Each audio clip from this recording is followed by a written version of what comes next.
abbiamo il piacere di avere con noi uno dei vostri docenti, quindi abbiamo il professor Giovanni Crepaldi, docente dell'Istituto Alberghiero, laboratorio di enogastronomia, e come i relatori di questo tavolo, anche Giovanni, mi permetto di dirlo per quelle esperienze che ho avuto, insomma, dirette da sindaco di confronto anche pochi minuti fa, insomma, prima dell'inizio dell'incontro, ma anche quando si parla di eventi, quando si parla di promozione rete.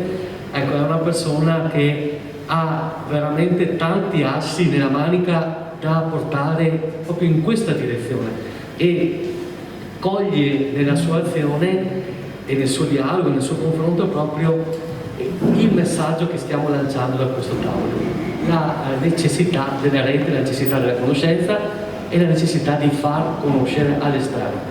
Quindi grazie prof, a te la parola. Grazie a tutti. No, rimango qui, se non mi dispiace, così anche vicino, che mi fanno un po' di forza, un po' di conforto i miei allievi di quest'anno. Parto dal discorso che stava facendo il signor Sindaco della conoscenza. Io nel 2007 ho conosciuto Carmando Cavallari in una serata che abbiamo fatto ai Mulini Adriesi, quindi all'interno del laboratorio sperimentale, e con il modo che aveva lui di parlare, con il modo che aveva lui di proporsi, io mi sono innamorato di questa tipologia di pane. La sua volontà, tra l'altro, era quella di portare quella sua esperienza ventennale, forse per tempo, qualche anno in più, anche all'interno della scuola. E il messaggio suo è stato da me recepito in questa maniera, cioè fare in modo che le sue tecniche, il suo modo di lavorare la farina, il suo modo di operare per creare questo tipo di pane potesse essere portato all'interno della scuola. E da qui nasce il discorso. Io ho seguito lui per 2 anni, quindi dal 2007 al 2009, e andavo da lui il martedì e il mercoledì, dove appunto lui creava prima la biga e poi la cottura il giorno successivo, poi distribuiva il pane gratuitamente al pubblico, e con l'aiuto della dirigenza dell'epoca abbiamo cercato di avere l'attrezzatura per poter fare il pane. Da lì, nel 2009, abbiamo cominciato veramente a fare delle lezioni sulla panificazione. La vera panificazione l'abbiamo inventata proprio nel 2009, quando io mi portavo fino al 2019, quindi parliamo di 10 anni prima del periodo Covid, i ragazzi in laboratorio, e con loro rimanevano con me per 3 ore, e in 3 ore spiegavo loro come nasceva questa tipologia di pane, quindi dalla piga al rinfresco, alla cottura. E diciamo così, il messaggio è passato per tutte le prime. Poi dopo sono cose, mi aggancio adesso a quello che diceva il signor dottore Mazzolli, che il pane è buono abbinato a tante cose, e noi l'abbiamo usato in tutte le varie manifestazioni, e lo continuiamo a usare in tutte le varie manifestazioni che facciamo a scuola. Quando facciamo gli eventi, quando facciamo i banchetti, quando facciamo polizia in cultura gustare, il pane della serata è il pane ciabatta. Abbiamo fatto tantissime serate, il dottor Mazzoli forse si ricorda, sul tartufo qui in questa scuola, e l'abbinamento che facevamo era il classico pane, l'ovetto cotto alla coque e la fettina di tartufo messa sopra come aperitivo, ed era uno dei piatti che andava per la maggiore. Le tecniche che io ho insegnato ai ragazzi non sono mie, assolutamente, sono tecniche che mi ha insegnato Armando Cavallari. Ringrazio ancora oggi, perché questo pane qua veramente ci sta dando delle grandi soddisfazioni. Lui ci ha insegnato che con poco si può fare tanto veramente, si può portare a conoscenza a tutti, e i ragazzi stessi, quando fanno il pane, si accorgono che c'è qualcosa di diverso che gira nell'aria. Mi ricordo una frase che tra l'altro mi ha ripetuto questa mattina un ragazzo che diceva: professore, che profumo di pane che c'è in questo laboratorio. E io mi ricordo la frase che mi diceva sempre Armando Cavallari, che era questa: quando si passava 50 anni fa vicino a un forno del pane si sentiva il profumo del pane, adesso passi vicino a un forno non senti quel profumo.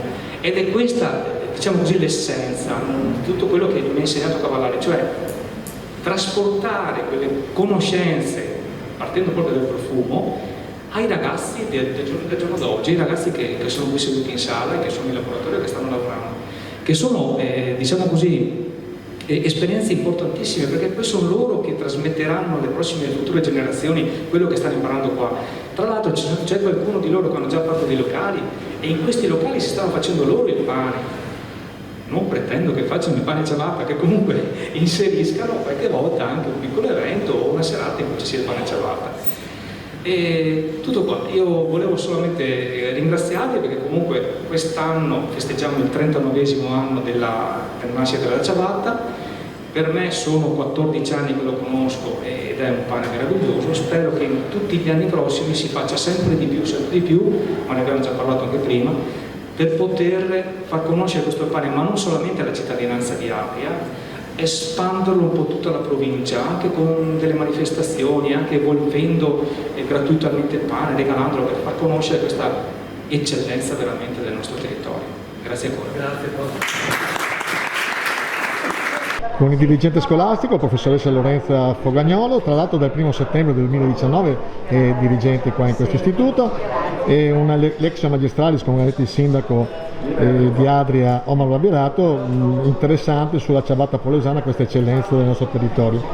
La domanda che vorrei farle è nella formazione degli studenti, quale importanza riveste la partecipazione ad eventi e a compiti di realtà?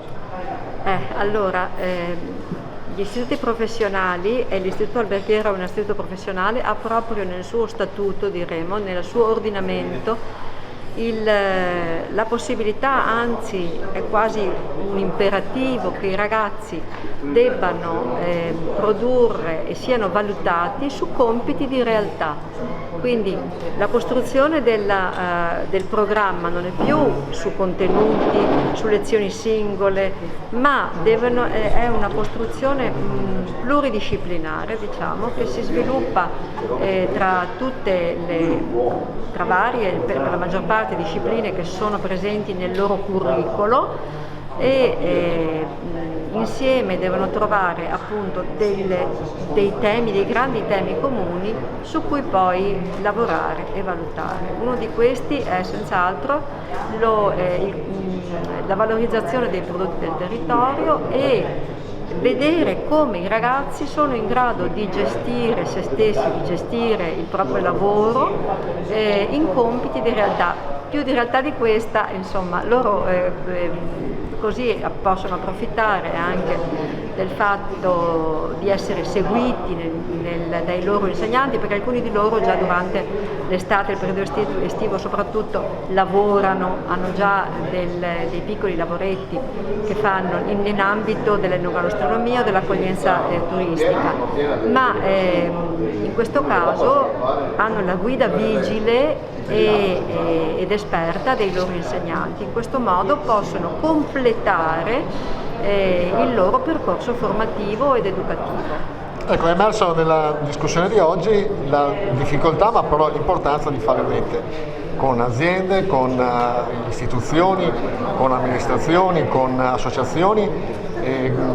Riuscite a trasmettere questo ai vostri studenti? Sì, è uno degli altri assunti della riforma dei nuovi professionali, di essere scuole territoriali dell'innovazione. L'aggettivo territoriale è proprio per dare risalto al fatto di valorizzare, fare rete con tutti gli attori del territorio per far crescere i ragazzi nella consapevolezza intanto delle opportunità che vengono offerte nel territorio, per poi far conoscere il territorio all'esterno. Se noi vogliamo, come si è detto oggi, far conoscere il territorio, essere ambasciatori, come vuole essere l'Accademia del Pane per esempio, di quelle che sono le eccellenze nostre, bisogna prima che insieme si riesca a costruire dei legami di valori, attorno ai valori che possono essere valori civici, valori culturali, valori di produzione, quindi distretti, e in secondo luogo mettendo insieme tutte le forze di dare maggior risalto a quello che vogliamo portare avanti come territorio, come area vasta, diciamo. Purtroppo il Polesine in genere e il Delta, la zona del Tizia, la zona Cadria, va verso il Delta del Po, è stata molto trascurata sia per l'opera, diciamo, solitaria di alcuni, tra cui appunto Ronaldo Cavallari, Vallari o qualche altro visionario del territorio degli anni scorsi. Abbiamo capito che se non si fa squadra non si riesce a competere innanzitutto, non solo in ambito economico, ma anche proprio in ambito valoriale con le altre realtà o a noi vicine o lontane. In un mondo globalizzato non ci possiamo più permettere di essere dei singoli che lavorano ognuno per sé. Dobbiamo pensare di lavorare per il bene della nostra comunità e delle altre comunità in genere, per cui nell'aspetto dell'educazione, quindi quello che compete alla scuola, è di far crescere gli studenti, di far crescere i nostri ragazzi e di far a loro conoscere, perché siano loro i primi protagonisti da adesso, da quando sono a scuola e poi quando saranno compiutamente nel mondo del lavoro e nella società.